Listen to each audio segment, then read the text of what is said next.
Assalamualaikum dan salam Sarawakku sayang. Edisi khas Parlimen 12 Ogos 2020 bersama saya Fidai Hanan Sahni. Perkembangan Parlimen dimulakan dengan perbahasan peringkat jawatankuasa Rang Undang-Undang RUU Perbekalan Tambahan 2019-2020 bagi Kementerian Kerja Raya di persidangan Parlimen hari ini. Menteri Kanan Kerja Raya Datuk Seri Fadilah Yusof hari ini memaklumkan akan memberikan jawapan secara bertulis kepada apa yang telah disuarakan oleh Ahli Parlimen Beruas, Ahli Parlimen Arau, Ahli Parlimen Pasir Gudang, Ahli Parlimen Tebrau dan Ahli Parlimen Kimanis dalam persidangan Dewan Rakyat hari ini. Ini kerana jelasnya semua yang disoal adalah menyentuh kepada perkara yang tidak perlu dibahas dan tidak tertakluk dalam perbincangan perbahasan perbekalan tambahan yang mana hanya memerlukan beliau untuk membentangkan mengenai peruntukan 16 juta ringgit yang telah dibelanjakan setelah diperuntukkan kepada Kementerian Kerja Raya KKR. Ini adalah untuk belanjawan tambahan, supplementary bill. Dan yang diperuntukkan kepada KKR hanyalah 16 juta, iaitu untuk peruntukan bangunan guna sama. Inilah yang dibahaskan, yang telah pun dibelanjakan. Jadi itu yang maksudkan, kalau peruntukan bajet biasa, kita boleh bahas detail semua perkara. Ini bukan belanjawan biasa. Tambah Datuk Seri Fadilah yang juga Ahli Parlimen Petrajaya, peruntukan ini sebenarnya adalah untuk menampung peruntukan yang tidak mencukupi disebabkan kenaikan kos. Dan mengapa tidak mencukupi? Satu, kenaikan kos. Kedua, disebabkan waktu proses tender, kontraktor hanya diberi apa dikatakan conditional agreement, conditional contract. Mereka kena penuhi apa dikatakan condition precedent. Dan condition precedent ini sebab itulah mengambil masa, tempoh perjanjian dan sebagainya. Akhirnya difinalize, maka peruntukan tambahan diperlukan disebabkan pada waktu itu peruntukan yang telah diberikan pada kementerian tidak mencukupi, dan 16 juta ini adalah untuk apa yang dikhususkan untuk memberi tambahan pada peruntukan yang tidak mencukupi itu. Selanjutnya, Kementerian Pendidikan Malaysia KPM bekerjasama dengan Kerajaan Sarawak bagi melaksanakan projek penyambungan talian grid elektrik untuk 128 buah sekolah terbahagi kepada 3 fasa.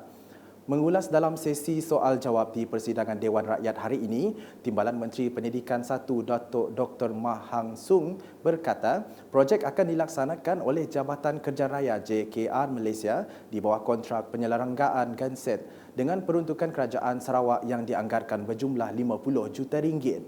Di projek ini dibahagikan kepada 3 fasa pelaksanaan. Yang pertama, fasa pertama melibatkan 15 buah sekolah. Fasa kedua melibatkan 34 buah sekolah dan fasa ketiga melibatkan 79 buah sekolah. Di KPM juga telah mengenal pasti sebanyak 95 buah sekolah yang jaraknya lebih daripada 1 kilometer, tetapi berpotensi untuk disambung ke talian grid elektrik. Selain itu, mengenai isu naik taraf dan pembangunan semula bangunan sekolah daif di Sarawak sehingga 5 Ogos 2020, kira-kira 538 juta ringgit telah dibelanjakan bagi tujuan menyelesaikan kontrak kerja bagi pelaksanaan projek tersebut. Sebanyak 169 projek telah siap. Dengan 160 projek telah dikeluarkan Certificate of Completion and Compliance CCC atau Certificate of Partial Occupancy CPO, dan 9 projek sedang dalam proses mendapatkan CPO. Di samping itu, sebanyak 48 projek masih dalam pembinaan dan 74 projek dalam pelbagai fasa prabina. Perincian mengenai status semasa pelaksanaan. Tambah beliau, perincian mengenai status semasa pelaksanaan setiap projek sekolah daif boleh diakses oleh orang awam melalui dashboard projek daif di portal Kementerian Pendidikan Malaysia KPM. Berikut pula, Kementerian Komunikasi dan Multimedia melalui Perbadanan Kemajuan Multimedia MDEC telah melaksanakan beberapa program untuk meningkatkan taraf hidup rakyat dan penggunaan digital. Timbalan Menteri Komunikasi dan Multimedia Datuk Zahidi Zainul Abidin berkata, selain mendidik dan merapatkan pengetahuan digital penduduk di dalam dan luar bandar, program di bawah MDEC turut menyalur bantuan kewangan. Dan MDEC ni kita ada program satunya, program PEDAS, yang kita namakan PEDAS. Kemudian program-program Global Online Workforce, kemudian program e-Rezeki. Bukan sahaja kita mendidik mereka dari segi pengetahuan digital untuk kita merapatkan pengetahuan digital di kalangan penduduk bandar dan luar bandar, tetapi juga kita bantu mereka dari segi bantuan keuangan.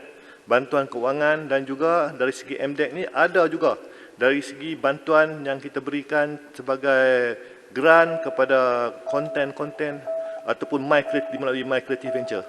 Beliau berkata demikian semasa menjawab pertanyaan Ahli Parlimen Sibuti Lukanisman Awang Sauni pada persidangan Dewan Rakyat hari ini.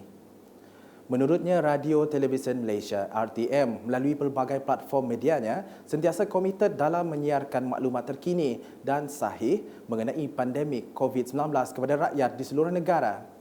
Dalam tempoh 30 Julai hingga 15 Ogos 2020 atau seminggu yang lalu, RTM telah menyiarkan sebanyak 195 program berbentuk wawancara TV dan radio mengenai kempen pembudayaan norma baru di semua platformnya di seluruh negara.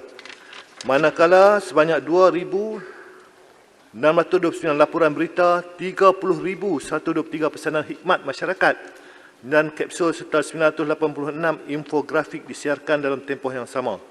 Dalam platform media sosial, RTM juga telah menyiarkan sebanyak 18,507 hantaran menerusi semua akaun yang dimiliki untuk mendapat 1.5 juta tontonan menerusi live Facebook mengenai kempen berkenaan dengan tempoh sama. Beralih ke temu bual UKAS di Kompleks Parlimen Malaysia bersama Ahli Parlimen Hulu Rajang Datuk Wilson Ugap. Kementerian Perusahaan, Peladangan dan Komoditi digesa agar menetapkan harga lantai kelapa sawit di Sarawak tidak kurang dari 500 setan metrik. Datuk Wilson semasa menyuarakan gesaan itu berkata, penetapan harga itu penting untuk membantu pekebun-pekebun kecil di Sarawak. Tapi berkebun sawit sekarang yang paling teruk ialah untuk kalau harga yang dalam semasa COVID itu harga 200-300 kepada pekebun kecil. Bermaknanya saya minta semalam supaya kementerian tersebut mesti memutuskan harga lantai 1 tan tidak boleh kurang daripada RM500. Baru boleh memberi nafas baru kepada semua pekebun-pekebun kecil kita di Sarawak. Beliau turut menggesa agar pihak Lembaga Minyak Sawit Malaysia MPOB menyegerakan pemberian lesen pensijilan minyak sawit Lestari Malaysia MSPO bagi membolehkan pekebun menjual kelapa sawit mereka. Inisiatif kerajaan supaya pekebun kecil ni menanam sawit. Jadi bercanggah, kalau tidak ada pengeluaran sijil, maka pekebun kecil tak boleh menjual sawit. Dan kita ada dua beza, yang menjual pergi kilang ada bagus harga, tapi rim dia kurang, tidak sama dengan harga kilang dengan rim. Jadi saya mohonlah kepada Kementerian Perusahaan dan utama dan industri peladangan ini supaya menangani masalah ini. Sekian bersama saya Fidai Hanan Sahni dan kru penerbitan. Untuk mengetahui berita-berita terkini Sarawak setiap hari, layari UKAS Channel di YouTube atau melalui Facebook, Instagram, Twitter dan aplikasi Telegram Bulletin UKAS. Salam UKAS.